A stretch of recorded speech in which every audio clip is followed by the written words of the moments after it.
गाजियाबाद की सियासत में काफ़ी उतार-चढ़ाव देखने के लिए मिल रहे हैं। यदि मैं इसको यूँ कहूँ, काफ़ी उबाल देखने के लिए मिल रहा है। हो सकता है उबाल शब्द भी कम हो या फिर यूँ कहूँ कि सियासी दाँवपेच की ऐसी मिसालें हम देख रहे हैं कि शायद आप दाँत तले उँगली दबा लें।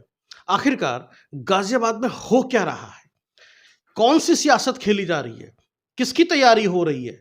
हम पिछले 1 महीने से गाजियाबाद की सियासत पर चर्चा कर रहे हैं डॉक्टर बीपी त्यागी के साथ बैठकर। आखिरकार गाजियाबाद में हो क्या रहा है? क्यों सांसद जनरल वीके सिंह खिंचे-खिंचे से नजर आते हैं? क्यों उनके खिलाफ सभी विधायक अलग-थलग दिखाई देते हैं? उसके बाद मोहित बेनीवाल और भूपेंद्र चौधरी को सामने आकर स्टेटमेंट देना पड़ता है और एक फुल पेज का आर्टिकल या खबरनुमा आर्टिकल एक लोकल न्यूज़पेपर में छपता और कहा जाता है कि सांसद जनरल वीके सिंह बहुत अच्छे नेता हैं, सबके चहेते हैं, जिसके लिए दिनेश गोयल का भी स्टेटमेंट छपता है। ये अभी आग ठंडी नहीं हुई थी, अभी कल फिर कुछ बिलावल भुट्टे के मामलों को लेकर एक मीटिंग हुई और वहीं पर जो है ये सुगबगाहट फिर से तेज हो गई और नवभारत टाइम्स ने उस खबर को छाप दिया कि डॉक्टर अनिल अग्रवाल और सांसद जनरल वीके सिंह के अंदर तनातनी है। डॉक्टर अनिल अग्रवाल राज्यसभा सांसद हैं और उनका कार्यकाल भी अगले साल खत्म होने वाला है और ये कयास लगाए जा रहे हैं, जैसे कि हम चर्चा कर रहे थे डॉक्टर साहब आपके साथ, कि हो सकता है डॉक्टर अनिल अग्रवाल 2024 के इलेक्शन की तैयारी कर रहे हैं। बात करते हैं डॉक्टर बीपी त्यागी से।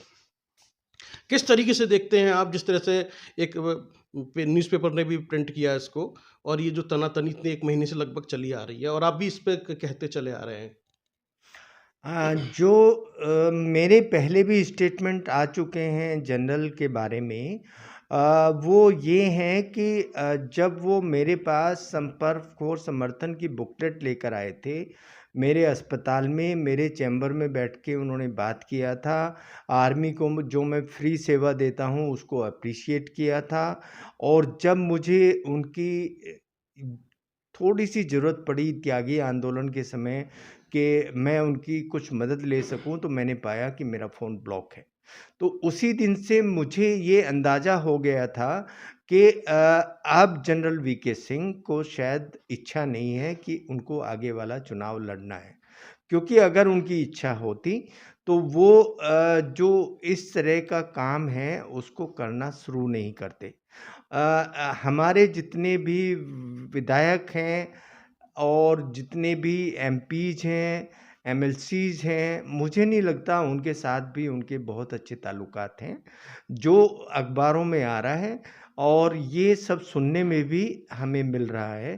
तो बात ये है कि अगर हमारा एक जनप्रतिनिधि जो हमारे जो जूनियर प्रतिनिधि हैं, उनसे बात नहीं करेगा या जो अच्छे सिटीज़न हैं शहर के, उनसे बात नहीं करेगा, तो किससे बात करेगा? तो कहने वाली बात यहाँ ये आती है कि ये जो मुद्दे उछल रहे हैं, इसका जो मेन रीज़न है मेरी नज़र में, वो माननीय जनरल वीके सिंह की एरोगेंसी है और कोई इसका कारण नहीं है। देखिए, एक बात और चर्चा का विषय बनी हुई है गाज़ियाबाद के अंदर कि अखबार भी छाप रहे हैं इस स्टेटमेंट को और लोग गाए-बगाए कहते भी हैं, दबी ज़ुबान में चर्चा रहती है कि सांसद महोदय डायरेक्ट बात नहीं करते हैं, उनके रिश्तेदार बात करते हैं या उनकी फैमिली के लोग बात करते हैं या फिर उनके प्रतिनिधि हैं कुछ, वो बात करते हैं और ये जो है लोगों को अच्छा नहीं लग रहा है। इवन जैसे आपने जूनियर जनप्रतिनिधियों की बात की, उनको भी अच्छा नहीं लग रहा है। तो क्या ये भी एक बहुत बड़ा मुद्दा है और इससे इस ये जो नाराज़गी है, ये वाक़ई नाराज़गी है या फिर इसके अंदर कोई कूटनीति है? मैं उस कूटनीति की बात कर रहा हूँ।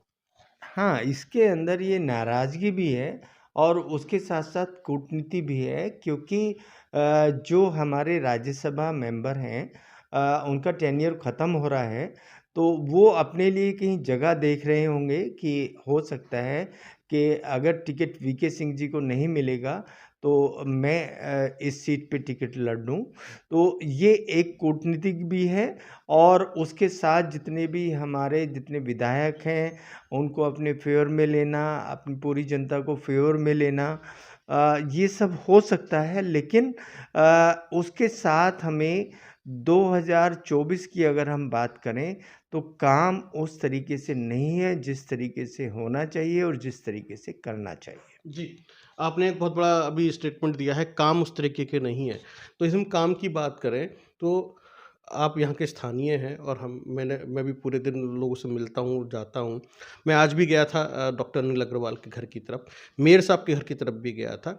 तो मुझे ऐसा नहीं लगा कि मैं एक ऐसे ज़ोन में आ गया हूँ, जहाँ पर शहर की मेयर रहती हैं या फिर राज्यसभा सांसद डॉक्टर अनिल अग्रवाल रहते हैं, वहीं पर बलदेव राज शर्मा भी रहते हैं।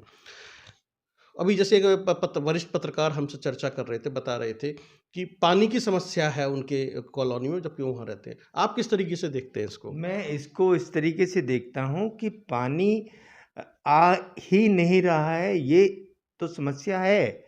लेकिन जो पानी आ रहा है, वो ज़हरीला पानी है।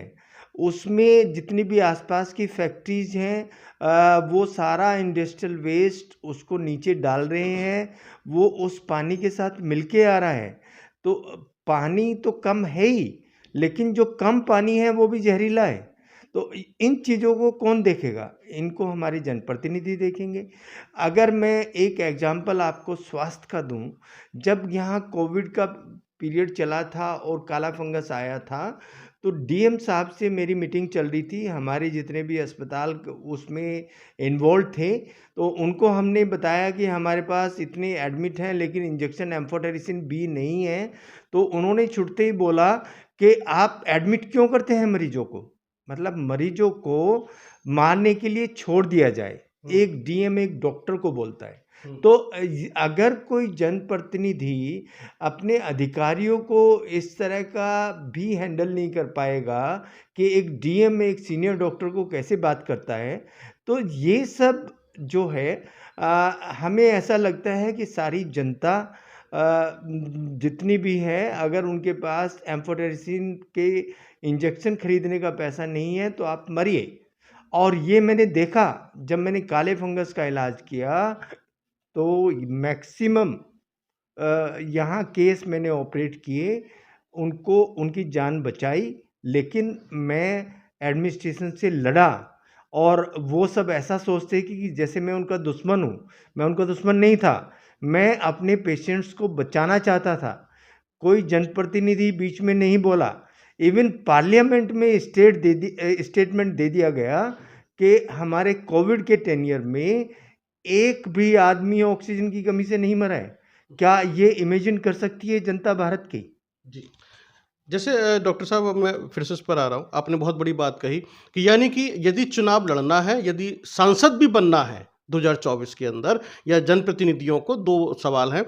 जो विधायक हैं, जनप्रतिनिधि हैं, उनको भी सोचना होगा, और जो चुनाव लड़ना चाहते हैं 2024 का, उनको भी सोचना होगा कि गाज़ियाबाद की आबो-हवा कैसी हो, यानी कि एक्यूआई कैसा हो, पॉल्यूशन है या नहीं। दूसरा, पानी। पिछले 6 महीने से मैं अखबार देख रहा हूँ, अखबार जहरीले पानी या दूषित पानी की खबरों से भरे हुए हैं। चारों तरफ ये चीज़ें हैं और वाटर लेवल नीचे जा चुका है। ये बेसिक बुनियादी चीज़ है, पानी और हवा। यही अगर स ठीक नहीं है, स्वच्छ नहीं है, तो बाकी की सारी चीज़ें बेमानी हो जाती हैं और वो सब निरर्थक हो जाती हैं। डॉक्टर साहब, जिस तरीके से आपके पास पेशेंट आते हैं और हम भी ये भी सुनते हैं, एक आखिरी सवाल चलते-चलते, यहाँ के डॉक्टर्स लिख देते हैं, दिल्ली दिखाओ। यदि आपके पास में जो जीवन जीने का अधिकार है, स्वस्थ रहने का अधिकार है, जो भारतीय संविधान से मिला हुआ है, यदि आपको स्वास्थ्य सेवाएँ नहीं मिलेंगी और आपका जीवन खतरे में है और ये कह दिया दिल्ली चले जाओ, तो क्या इसका फ़ायदा आम आदमी पार्टी को नहीं मिलेगा? जहाँ वो फ्री में इलाज करते हैं सरकारी अस्पताल के अंदर, हेल्थ सिस्टम उन्होंने चेंज किया है, एजुकेशन सिस्टम चेंज किया है। तो ये जो चुनाव है, नगर निगम का चुनाव, ये आखिरी सवाल है, इसमें मेयर चुनाव को आप कैसे देखते हैं? ये अ, मुद्दे क्या आम आदमी पार्टी कुछ खेला करेगी? वो देखिए, ये मेन मुद्दा है हेल्थ से रिलेटेड। एज ए डॉक्टर ये मैं बात आपको बता सकता हूँ कि यहाँ पर 40 लाख से ज़्यादा आबादी है। ये जो एरिया है गाज़ियाबाद ज़िले का, वो 210 किलोमीटर का एरिया है। यहाँ एक ईएनटी सर्जन है। अब आप इमेजिन करिए, एज़ पर डब्ल्यूएचओ 1000 जो हमारी पॉपुलेशन है, उस पे 1 एमबीबीएस डॉक्टर होना चाहिए। यहाँ पर इनके पास 215 यहाँ डॉक्टर हैं सारे एमबीबीएस मिला के, और होने कितने चाहिए? 4,500। तो इसका मतलब मैन पावर कम है, इंफ्रास्ट्रक्चर, सारे वेंटिलेटर्स इनके पैक्ड हैं। 40 वेंटिलेटर कोविड में आए थे, एक भी वेंटिलेटर खुला नहीं है। जो सीटी स्कैन है वो किसी एजेंसी से कराया जाता है। अगर कोई सीरियस पेशेंट होता है तो उसको हायर सेंटर रेफ़र कर दिया जाता है, और रेफ़र ही नहीं, उसके कान में बताया जाता है, आप ऐसे सेंटर पे जाना जहाँ आपका इलाज हो जाएगा, मतलब दिल्ली भेजा जाता है। और ऊपर से ये माननीय केजरीवाल जी की बुराई भी करते हैं कि वो तो ये करते हैं, वो तो वो करते हैं, वो तो ये करते हैं। उनके अस्पतालों से यूपी के गाज़ियाबाद के मरीजों का इलाज होता है। अगर वो आज चाहें तो इसको बैन कर सकते हैं कि मैं दूसरी स्टेट के मरीज़ों का इलाज नहीं करूँगा। पर माननीय सुप्रीम कोर्ट ये कहते हैं कि अगर कोई आपके अस्पताल में मरीज आता है तो उसको फर्स्ट एड आपको देनी है। फर्स्ट एड, वो ये नहीं कहते हैं कि पूरा इलाज आपको करना है। 650 का एम्फोटेरिसिन, 6,500 का एम्फोटेरिसिन आपको लगाना है, वो फर्स्ट एड की बात करते हैं। लेकिन इन लोगों ने जब ये काला फंगस आया था, मेरे ही 20 मरीजों में जीटीबी में और अन्य अस्पतालों में फ्री में एम्फोटेरिसिन भी लगा है, जिसकी कीमत लाखों रुपए थी। तो उस लाखों रुपए को भूल जाते हैं। आयुष्मान योजना कहीं काम नहीं करती है। शहर में एक अस्पताल ऐसा नहीं है जो आयुष्मान योजना से अटैच्ड हो। 4 बार हम आवेदन दे चुके हैं, अभी तक उस पे कोई काम नहीं हुआ है।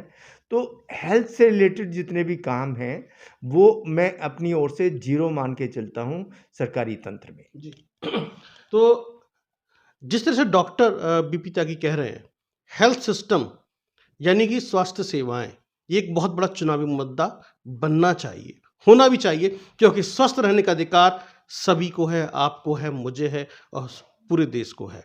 यदि आपके पास अच्छी स्वास्थ्य सेवाएँ नहीं होंगी या हेल्थ सिस्टम सही ढंग से काम नहीं करेगा, तो आपका जीवन बेकार है। बहुत-बहुत धन्यवाद। देखते रहिए आप डेमोक्रेसी मॉनिटर।